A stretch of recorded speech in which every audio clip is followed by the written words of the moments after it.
بسم اللہ الرحمن الرحیم ناظرین، وی لاگ نمبر 140 اور آج دوسری قسط ہے اور ہیڈنگ ہے ظلم و جور، ظلم و جور۔ ناظرین پیج ہے 122۔ ناظرین اس کتاب کا نام ہے الرحیق المختوم، سیرت النبی صلی اللہ علیہ وسلم پر دنیا بھر میں اول نام یافتہ کتاب۔ رائٹر اس کتاب کے مولانا صفی الرحمان مبارک پوری۔ رابطہ عالم اسلامی مکہ مکرمہ کے زیر اہتمام منعقدہ سیرت نگاری کے عالمی مقابلے میں اول آنے والی عربی کتاب کا اردو ترجمہ۔ قال اللہ تعالی یسقون من رحیق مختوم، یہ لوگ سر بمہر شراب پلائے جائیں گے۔ قال اللہ تعالی وَإِن تُطِیعُوهُ تَهْتَدُوا، اور اگر اس کی فرما برداری کرو گے تو راہ پاؤ گے۔ ظلم و جور یہ ہیڈنگ ہے اور وی لاگ نمبر ہے 140 جو ہم آپ کے سامنے رکھ رہے ہیں۔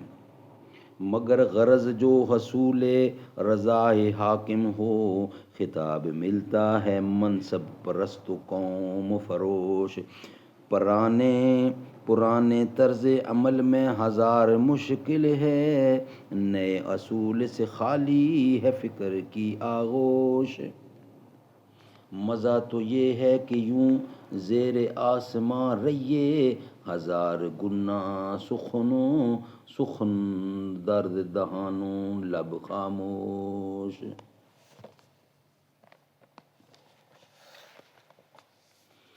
وی لاگ نمبر 140 آج دوسری قسط ہے ظلم و جور۔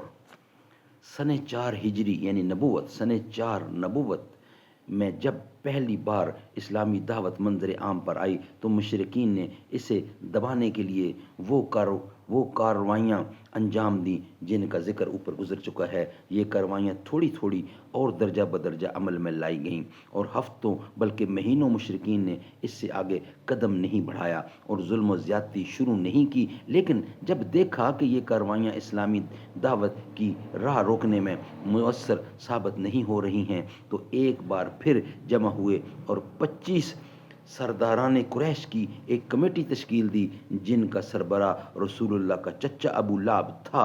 اس کمیٹی نے باہمی مشورے اور غور و ہوس کے بعد رسول اللہ صلی اللہ علیہ وسلم اور صحابہ کرام کے خلاف ایک فیصلہ کن قرارداد منظور کی، یعنی یہ طے کیا کہ اسلام کی مخالفت، پیغمبر اسلام کی ایذا رسانی اور اسلام لانے والوں کو طرح طرح کے جور و ستم اور ظلم و تشدد کا نشانہ بنانے میں کوئی کسر اٹھا نہ رکھی جائے گی۔ مشرکین نے یہ قرارداد طے کر کے اسے روبہ عمل لانے کا عزم مصمم کر لیا۔ مسلمانوں اور خصوصاً کمزور مسلمانوں کے اعتبار سے تو یہ کام بہت آسان تھا، لیکن رسول اللہ صلی اللہ علیہ وسلم کے لحاظ سے بڑی مشکلات تھیں۔ آپ ذاتی طور پر پرشکوہ، باوقار اور منفرد شخصیت کے مالک تھے۔ دوست دشمن سبھی آپ کو تعظیم کی نظر سے دیکھتے تھے۔ آپ جیسی شخصیت کا سامنا اکرام و احترام ہی سے کیا جا سکتا تھا اور آپ کے خلاف کسی نیچ اور ذلیل حرکت کی جرأت کوئی رذیل اور احمق ہی کر سکتا تھا۔ اس ذاتی عظمت کے علاوہ آپ کو ابو طالب کی حمایت و حفاظت بھی حاصل تھی اور ابو طالب مکے کے ان گنے چنے لوگوں میں سے تھے جو اپنی ذاتی اور اجتماعی دونوں حیثیتوں سے اتنے باعظمت تھے کہ کوئی شخص ان کا عہد توڑنے اور ان کے خانوادے پر ہاتھ ڈالنے کی جسارت نہیں کر سکتا تھا۔ اس صورت حال نے قریش کو سخت قلق، پریشانی اور کشمکش سے دوچار کر رکھا تھا، مگر سوال یہ ہے کہ جو دعوت ان کی مذہبی پیشوائی اور دنیاوی سربراہی کی جڑ کاٹ دینا چاہتی تھی، آخر اس پر اتنا لمبا صبر کب تک؟ بالآخر مشرکین نے ابو لہب کی سربراہی میں نبی کریم صلی اللہ علیہ وسلم اور مسلمانوں پر ظلم و جور کا آغاز کر دیا۔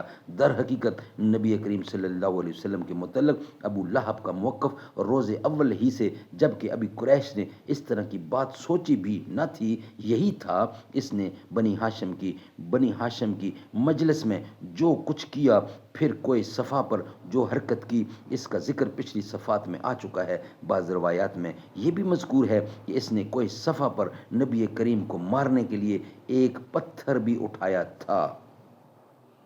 بعثت سے پہلے ابو لہب نے اپنے 2 بیٹوں عتبہ اور اتبا اور طیبہ کی شادی نبی کریم صلی اللہ علیہ وسلم کی 2 صاحبزادیوں رقیہ اور ام کلثوم سے کی تھی، لیکن بعثت کے بعد اس نے نہایت سختی اور درشتگی سے اور درشتگی سے اور در اور درشتی سے ان دونوں کو طلاق دلوا دی۔ ناظرین، یہ نیکسٹ ویلاگ کا حصہ ہم لائیں گے، انشاءاللہ آپ کے سامنے رکھیں گے۔ یہ ویلاگ ہم یہاں ہی کمپلیٹ کرتے ہیں۔ رتبہ بلند و برتر صدیق عمر غنی کا، حسن و حسین زہرا پیارے علی ولی کا، تھا یقین اس کو صدیق کی ذات پر، ہاتھ حیدر کا صدیق کے ہاتھ پر، جس کو تاج امامت نبی نے دیا، خوش علی کیوں نہ ہو اس کی ہر بات پر، ہے خلافت بلا فصل صدیق کی، علی حیدر نے خود جس کی تصدیق کی، بیٹی حیدر کی فاروق اعظم کے گھر، وہ ہیں داماد علی، وہ ہیں داماد علی کے، علی ہیں سسر، بہن حسنین کی زوجہ فاروق کی، اور زہرا کی بھی ہیں وہ لخت جگر، رتبہ بلند و برتر صدیق عمر غنی کا۔